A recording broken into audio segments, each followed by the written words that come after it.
Dieu tout-puissant, quand mon cœur considère tout l'univers créé par ton pouvoir, le ciel d'azur, les éclairs, les tonnerres, le clair matin ou les ombres du soir, de tout mon être, alors s'élève un chant. Dieu tout-puissant, que tu es grand. De tout mon être, alors s'élève un chant. Dieu tout-puissant, que tu es grand. Quand par les bois ou la forêt profonde, j'erre et j'entends tous les oiseaux chanter. Quand sur les monts, la source avec son onde livre aux zéphyrs son chant doux et léger. Mon cœur heureux s'écrie à chaque instant: ô Dieu d'amour, que tu es grand. Mon cœur heureux s'écrie à chaque instant: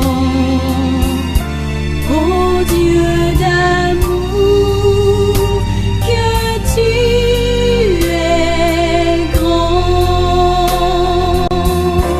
Mais quand je songe au sublime mystère qu'un Dieu si grand ait pu penser à moi,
Chers frères et sœurs et amis, je désire en ce dimanche partager une pensée de la parole de Dieu pour notre édification commune.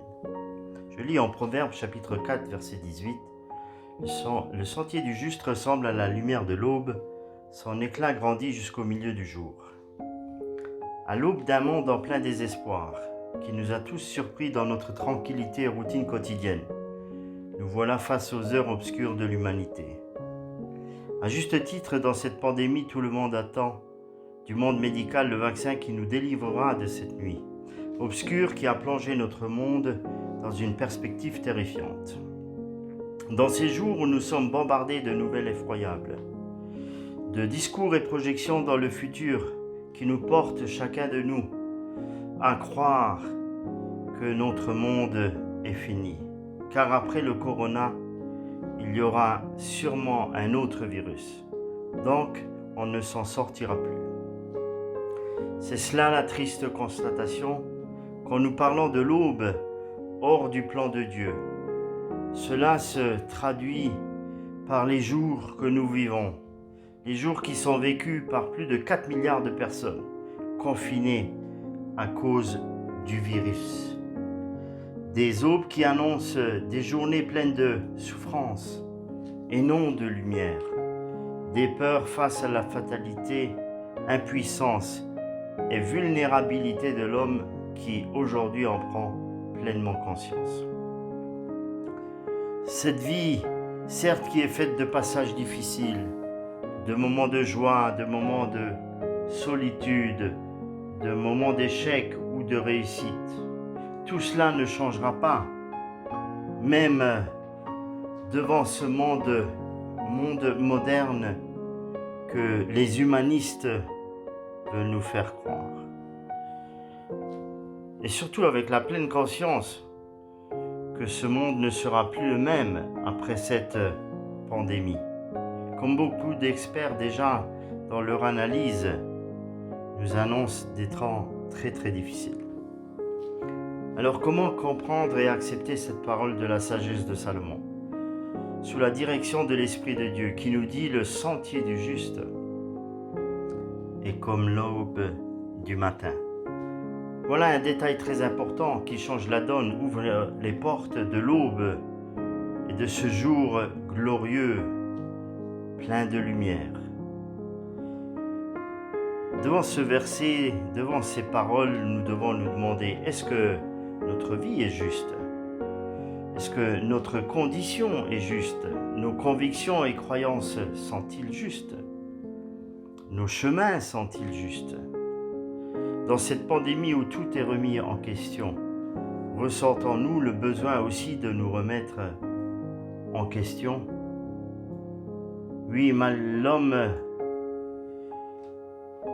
malgré sa puissance,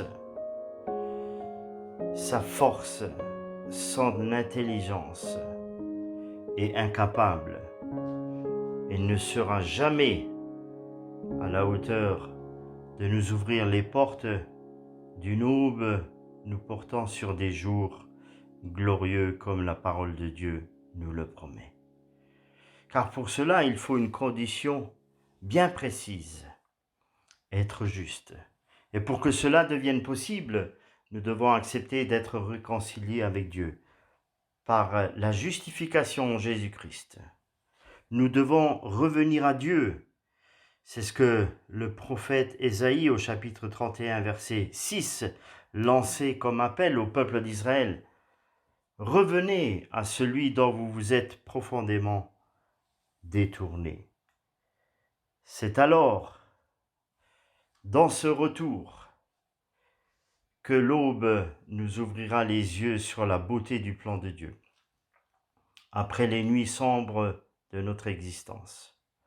Alors, chers amis, frères et sœurs, empreints de sentiments mitigés entre le connu et l'inconnu, entre l'ancien et le nouveau, le passé et le futur, nous voulons avoir une aube dans notre vie pleine de certitude. Car celle-ci ne dépend pas du temps, pas des circonstances, pas de notre état de santé, puisqu'elle est éternelle, avec ses certitudes qui transcendent les générations et toutes les aubes. Car la parole de Dieu dit « Les cieux et la terre passeront, mais ma parole demeure éternellement. Investissons nos vies dans les choses éternelles. Alors toutes les aubes que notre existence sera appelée à traverser, qu'elles soient belles ou moins belles, ne pourront pas nous dérouter, car la parole nous stabilise là où la vie nous déstabilise, car Dieu est notre rocher. Alors ne cherchons pas la facilité en nous retranchant dans nos peurs, nos certitudes, nos convictions, notre savoir. Nous devons sortir dehors de tout cela. C'est cela la signification de la Pâque, quand le peuple d'Israël est sorti de l'Égypte pour nous apporter à l'aube de la résurrection. Comme ces femmes qui, à l'aube du premier jour de la semaine, sont allées visiter la tombe de Jésus, car elles le savaient mort. Oh, que notre savoir est très limité. Mais voici qu'une nouvelle aube les attendait. La parole faite chair a réveillé les cœurs à une nouvelle aube éternelle, qui désormais est dans le cœur de tous ceux qui ont Jésus-Christ comme sauveur dans leur cœur. Parce que Dieu n'a pas dit à la création en Genèse que les ténèbres soient, mais plutôt que la lumière soit. Et la lumière fut. Oui, le vivant, la lumière est dans nos cœurs. L'aube de l'éternité est acquise en Jésus-Christ, celui qui est ressuscité des morts. Oh, combien il est important en ces jours-ci, où nous avons redécouvert la vulnérabilité humaine, d'avoir l'assurance d'une aube éternelle dans nos cœurs. Aujourd'hui, nous n'avons pas besoin d'une belle cathédrale, ou d'une belle basilique, ou d'un beau temple, ou d'une belle salle de culte, même si elle nous manque pour célébrer la résurrection. Nous avons besoin de Jésus-Christ dans notre cœur. Le sentier du juste ressemble à la lumière de l'aube. Courage, raffermissons nos pas, car c'est lui qui nous ouvre les portes chaque jour, car ses compassions se renouvellent chaque matin. Courage à tous les fidèles qui sont dans la souffrance, à tous nos amis qui sont encore sur un lit d'hôpital. Nous continuons à intercéder pour eux. Puisse Dieu continuer à travailler en nous durant cette période où nous ne pouvons pas nous rassembler. Mais nous pouvons rester unis dans la prière, priant les uns pour les autres. Et je conclus avec une touche personnelle. Du profond du cœur, je remercie le Seigneur pour l'opportunité qu'il m'a redonnée de vous rejoindre dans cette méditation biblique. Dans cette maladie du Covid-19 qui m'a frappé si fort, ayant dû être hospitalisé d'urgence sous assistance d'oxygène, Dieu a œuvré puissamment. Dès que le médecin m'a annoncé l'infection du Covid-19, une implacable détermination de bataille a éclaté dans mon cœur. Et cela a été mon mot d'ordre. En moi, ils ont trouvé le virus, mais en moi, il y a aussi le Seigneur. Cette bataille appartient au Seigneur. Je saisis cette occasion pour vous remercier tous, pour vos prières que vous avez adressées au trône de la grâce, particulièrement au Conseil général des Églises et à tous les pasteurs et fidèles des Églises chrétiennes italiennes du nord de l'Europe. Un sincère remerciement aussi au mouvement des Assemblées de Dieu en Italie, au Conseil général des Églises de notre œuvre consoeur en Italie, unis à tous les pasteurs et fidèles des communautés de l'œuvre en Italie. Et je prends l'opportunité de saluer notre frère Gaetano Montante. je me sens vraiment sans mérite devant le Seigneur, car je suis conscient que beaucoup de frères et sœurs n'ont pas surmonté cette maladie et le Seigneur les a appelés à lui. Et combien de milliers de personnes dans le monde qui n'ont pas d'assistance médicale. Et ce virus sème la souffrance et la mort dans toutes les parties du monde. Dieu, dans son infinie bonté, a bien voulu me préserver. À lui toute la reconnaissance et remerciement, ensemble avec ma famille. Je termine avec ce verset. Que la grâce de l'Éternel, notre Dieu, soit sur nous. Affermis l'œuvre de nos mains. Oui, affermis l'œuvre de nos mains. Comme le psalmiste le dit au chapitre 90, verset 17. Dieu nous bénisse en ce jour de prière, consolidant notre communion fraternelle dans la foi en Jésus-Christ. Recevez mes salutations dans l'amour de notre Seigneur. À bientôt.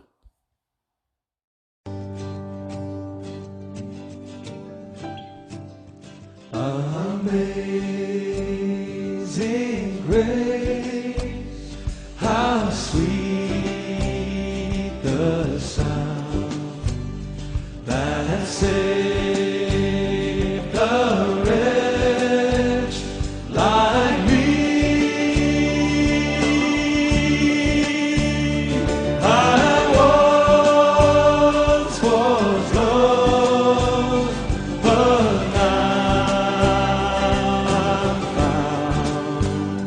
was blind, but now I see.